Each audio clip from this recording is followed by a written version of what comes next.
Hey guys, I'm going to be Props, and today I'm going to be modifying my Tank Trooper armor to make the Juggernaut armor from The Mandalorian Season 2. The first thing I did was got out all of these parts of my Tank Trooper armor and helmet, and then went through and started to modify the chest plate. What I did was I cut a piece of cardboard and glued it on, and then trimmed it to fit the profile of the front of the armor, and then I cut out a round portion from it, and then re-glued that portion back in to make it visibly stick out. I then went through and ripped off the old buckle and some of the pouches on the belt, and then made some more pouches out of some cardboard. These are a little bit smaller than the original, but you can hardly tell. I went through and glued all of those together to make the pouches, and then glued those onto the belt using some hot glue.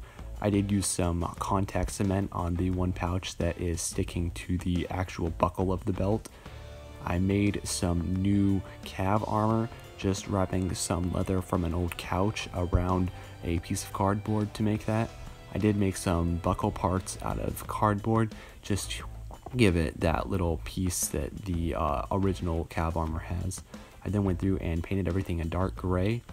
You really would want to mix a little bit of green in this to make a dark green, but I chose not to. I then went through and did a very heavy black wash over everything just to make sure to weather it especially hard.